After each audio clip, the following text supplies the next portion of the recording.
Hello everyone, అందరూ ఎలా ఉన్నారు? నేనైతే చాలా చాలా బాగున్నాను. నా ఇంట్రడక్షన్ ఏంటి అంటే I'm Shravani and I'm semi qualified CMA. Currently I'm doing articles in a firm. So matter ఏంటంటే ఎప్పటి నుండో నేను day in my life video shoot చేద్దాం అనుకుంటున్నాను.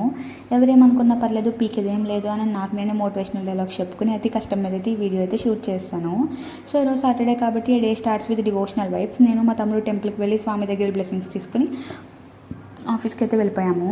సో ఈరోజు 11th July GSTR 1 due date. Clients అందరికీ కాల్ చేసి వర్కింగ్స్ ప్రిపేర్ చేసి సో GSTR 1 అయితే ఫైల్ చేస్తాము. సో లంచ్కి ఈరోజు ఆఫీస్ వాళ్ళందరితో కలిసి రెస్టారెంట్కి అయితే వెళ్ళిపోయాము. వెళ్ళి రప్ప చికెన్ వేద్దాం అనుకుంటే ఈరోజు సాటర్డే అండ్ మార్నింగ్ గుడికి వెళ్ళామని గుర్తొచ్చింది. So veg biryani with paneer curry అయితే ఆర్డర్ ఇచ్చేసాం. అలా జాయ్ఫుల్గా లంచ్ కంప్లీట్ చేసుకుని మళ్ళీ get back to our work. So remaining క్లయింట్స్తో కూడా వర్క్ కంప్లీట్ చేసేసుకుని అండ్ సమ్ ITRs ఉంటే అవి కూడా ఫైల్ చేసి ఇంకా హాస్టల్కి అయితే వచ్చేసాము. ఎప్పటి నుండో నేను సింగీతో మూవీ చూడాలనుకుంటున్నాను. ఆ మూవీ అయితే స్టార్ట్ చేశాను. అలా చూసేసరికి మనకి 8 అయింది టైమ్. సో మంచిగా కిందకి వెళ్ళి సాంబార్ రైస్ తినేసి హాస్టల్లో సాంబార్ పెట్టారు. ఆ వీడియో అయితే షూట్ చేయలేదు బికాస్ అప్పటికే చాలా ఆకలి ఇస్తుంది. సో అయిపోయిన తర్వాత మా తమ్ముడు కాల్ చేసి అక్క సంతకి వెళ్దాం అక్క అంటే సరే పదా అని చెప్పేసి ఇంకా సంతకి వెళ్ళాం. సారీ, ఇట్స్ నాట్ సంత, ఇట్స్ సాటర్డే మార్కెట్. సో అలా మాకు కావాల్సిన ఫ్రూట్స్ థింగ్స్ అన్నీ కొనేసుకుని మంచిగా పాప్కార్న్ అండ్ కిట్ మా తమ్ముడు కొనిచ్చాడు నాకు.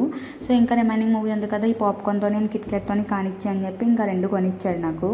అలా ఆడు కొనిచ్చిన పాప్కార్న్తో వాటితో మళ్ళీ మన హాస్టల్కి రీచ్ అయిపోయి మళ్ళీ సంగీత మూవీ అయితే స్టార్ట్ చేస్తాను అనమాట.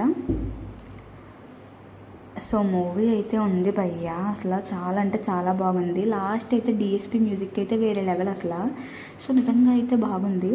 సో మ్యాటర్ ఏంటంటే ఫస్ట్లో ఏంట్రా బాబు మూవీ ఎలా ఉంది అనిపించింది. దాని తర్వాత సర్టెన్ పాయింట్ ఆఫ్ టైం ఎవరు మాట్లాడినా సరే మనకు కూడా పాటలు వినబడ్డాయి. సో మనం మూవీలోకి బాగా నీలం అయిపోయామన్నమాట. సో చాలా బాగుంది. సో మంచిగా ఈ మూవీ అయితే చూడండి అందరూ పక్కాగా. సో ఇవాళకి ఇంతే, మరి ఉంటాను. Bye bye.